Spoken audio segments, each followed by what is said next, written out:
Hi and welcome to Legalogies fun 2020। आज फिर मेरे पास आपके लिए एक प्रॉब्लम है। मेरी जो फ्रेंड है उसका जो घर है, उसकी जो फैक्ट्री है वो है दिल्ली में और वो रहती है मुंबई में। अब जब लॉकडाउन हुआ तो उसने ये कहा कि आप मुझे मुंबई में लॉकडाउन में नहीं रख सकते क्योंकि मेरी फैक्ट्री दिल्ली में खुल गई है, तो आप मुझे छोड़ दीजिए, मेरे ऊपर लॉकडाउन नहीं चलता। तो क्या मुंबई की गवर्नमेंट को इसे छोड़ देना चाहिए? क्या उसका इस पे कोई राइट नहीं है? तो इसमें मुंबई की गवर्नमेंट उसे बिल्कुल रोक सकती है, क्योंकि हालांकि उसकी फैक्ट्री दिल्ली में है, वो फैक्ट्री का काम कर रही है, लेकिन वो अभी जो रह रही है उसका कनेक्शन मुंबई से है। तो अगर उसका कनेक्शन मुंबई से है तो मुंबई की गवर्नमेंट को पूरा राइट है इसके ऊपर अपना रूल चलाने का। इसी को हम कहते हैं टेरिटोरियल नेक्सस। टेरिटोरियल का मतलब जगह और नेक्सस का मतलब कोई कनेक्शन। ये हमारे आर्टिकल 245 में आता है, जिसमें कि हम स्टेट और सेंटर की पावर्स को स्टडी करते हैं। इसी तरह से अगर वो बॉम्बे में रह रही है और वो दिल्ली की फैक्ट्री के लिए कहे मैं टैक्स जो है वो बॉम्बे के हिसाब से दूंगी, तो क्या वो दे सकती है? अगर उसकी फैक्ट्री दिल्ली में है तो दिल्ली गवर्नमेंट उस पर अपने हिसाब से टैक्सेस लेवाई कर सकती है। अब ये क्यों है? हमारा जो फेडरल कॉन्स्टिट्यूशन है उसमें हम पढ़ चुके हैं स्टेट और सेंटर के बीच में पावर का डिस्ट्रीब्यूशन है लॉज बनाने को लेकर। अब जो हमारा कॉन्स्टिट्यूशन है ये दो तरह से डिस्ट्रीब्यूशन करता है। पहला तो है सब्जेक्ट मैटर के अकॉर्डिंग, जो हम आर्टिकल 246 में पढ़ते हैं, जिसमें हमने लिस्ट 1 लिस्ट 2 दोनों पढ़े थे। लिस्ट 1 यूनियन लिस्ट जिस पे पार्लियामेंट लॉज बनाता है, और लिस्ट 2 स्टेट लिस्ट जिस पे स्टेट लेजिस्लेचर पावर लॉज बनाता है। और तीसरी थी कंकरेंट लिस्ट जिस पे यूनियन और स्टेट दोनों लॉज बना सकते हैं, लेकिन यूनियन अगर दोनों में कॉन्फ्लिक्ट होगा तो यूनियन गवर्नमेंट या सेंट्रल गवर्नमेंट का रूल चलेगा। अब विद रिस्पेक्ट टू टेरिटरी, ये किस में गवर्नड है? ये है आर्टिकल 245 में गवर्न, जिसमें दो क्लॉजेज हैं, क्लॉज 1 और क्लॉज 2।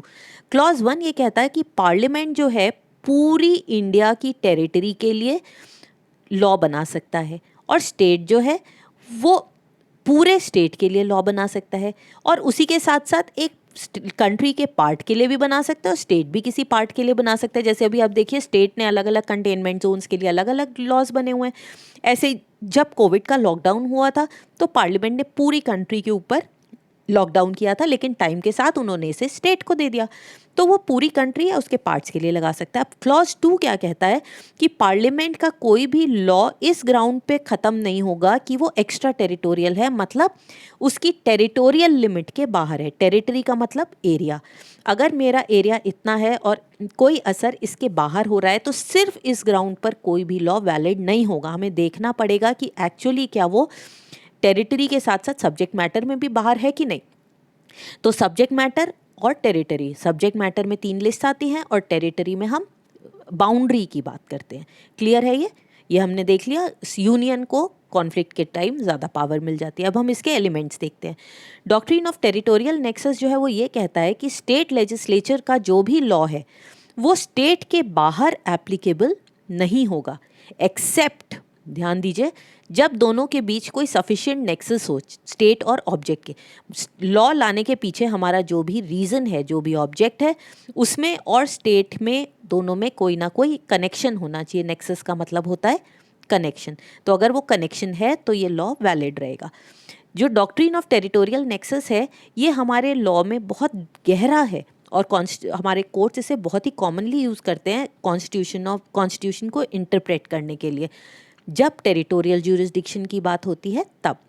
ये जो टेरिटोरियल कनेक्शन है इसके 2 एलिमेंट्स हैं। हम इसे कैसे आइडेंटिफाई करेंगे? पहला तो ये कि जो कनेक्शन है ये असली में होना चाहिए। सिर्फ ये नहीं है कि हमने टाइटल देखा और कहा कि कनेक्शन है, मान लिया। हमें वो ध्यान से पढ़ के देखना पड़ेगा वो रियल है या नहीं। और दूसरा क्या है, जो लायबिलिटी है उसकी स्टेट के ऊपर होनी चाहिए जिसने वो टैक्स बनाया है। कनेक्शन उसका उससे ही होना चाहिए, स्टेट से।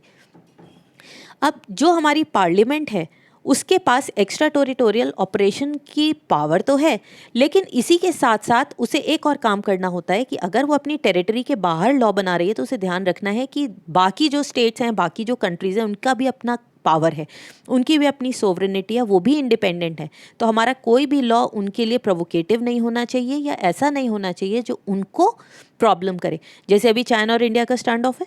अगर हम अपना कोई भी ऐसा लॉ बनाते हैं जिससे दूसरी कंट्री की टेरिटरी पे असर पड़ता है तो वो इनवैलिड हो जाएगा। अब इसकी एप्लीकेबिलिटी कहाँ कहाँ पर है? अब हम इन फॉलो का सर्कमस्टांसेस में टेरिटोरियल नेक्सस यूज़ करते हैं। अगर एक स्टेट के पास एक्स्ट्रा टेरिटोरियल ऑपरेशन की पावर है या नहीं, हमें ये देखना पड़ेगा। दूसरा, क्या जो टेरिटोरियल नेक्सस सब्जेक्ट मैटर का स्टेट से है वो असली है या नहीं, ये नेक्सस एग्जिस्ट करता है या नहीं सब्जेक्ट मैटर से। टाइटल ध्यान रखिएगा, यहाँ पर सब्जेक्ट मैटर है, टाइटल नहीं है। टाइटल कुछ भी हो सकता है। ऑब्जेक्ट जिसके लिए लॉ लाया गया है वो अगर हमारे स्टेट में फिजिकली लोकेटेड नहीं भी है, लेकिन उसका जो मैटर है, जो ऑब्जेक्ट है जिसकी वजह से वो है, वो अगर हमारे टेरिटोरियल कनेक्शन में है, उसका हमारी टेरिटरी से कोई कनेक्शन है, तो ये वैलिड है। जैसे वो लड़की अगर बॉम्बे में रह रही है, उसके बाहर निकलने से हमारे मुंबई में असर पड़ेगा, तो हमारा एक टेरिटोरियल कनेक्शन निकल के आता है। स्टेट जो है किसी भी व्यक्ति पर, किसी भी ऑब्जेक्ट पर, किसी प्रॉपर्टी पर, किसी भी पर टैक्स लगा सकता है। अगर वो टेरिटोरियल लिमिट से बाहर हो तब भी लगा सकता है, लेकिन कोई ना कोई कनेक्शन उसका, जो हमारा ऑब्जेक्ट है, जो मोटिव है उसका और हमारे लॉ का, स्टेट का ज़रूर होना चाहिए। क्लियर है? तो पार्लियामेंट जो है हमारी कंट्री के लोगों को और हमारे कंट्री के बाहर के लोगों के लिए भी लॉ बना सकता है।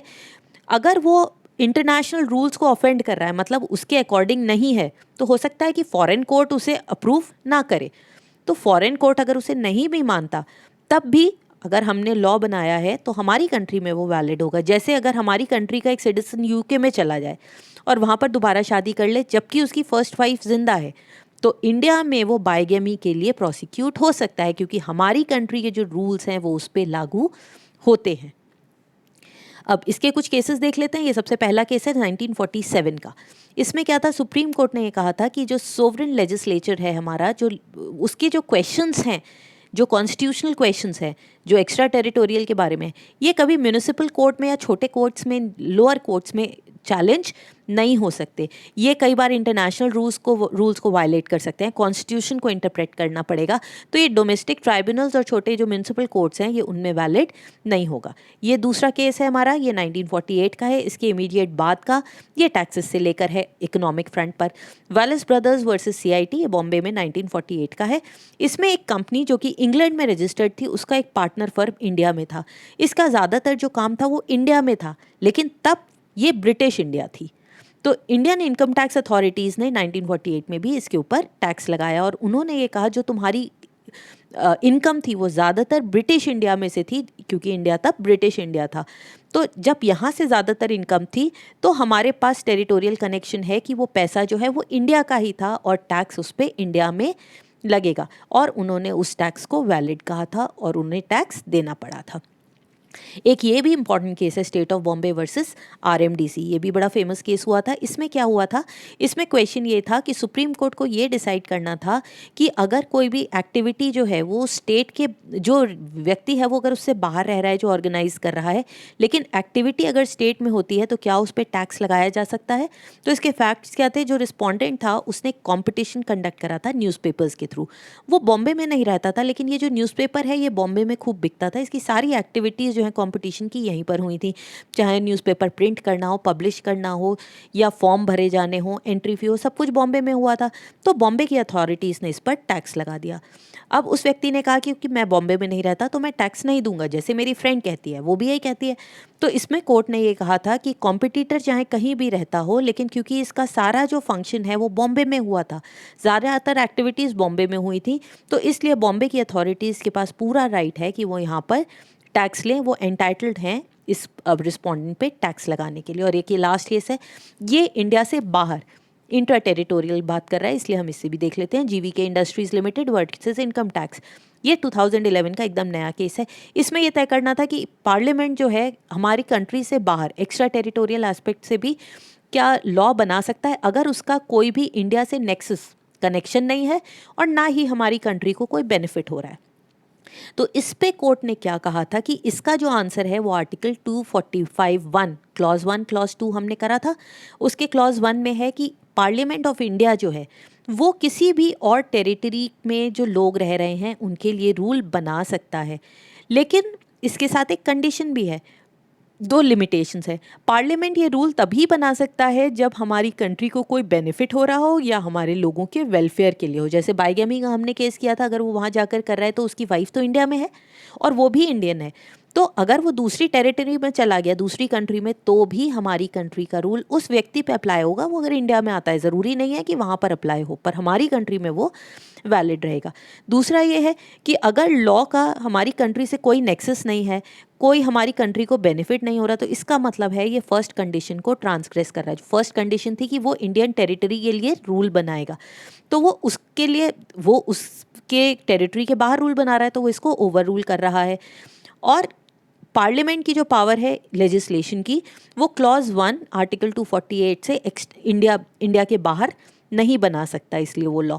लेकिन अगर वो बेनिफिट दे रहा है तो वो क्लॉज 2 के अंडर बना लेगा, क्योंकि हमने ये कहा था वो सिर्फ इसी बेसिस पर ख़त्म नहीं होगा।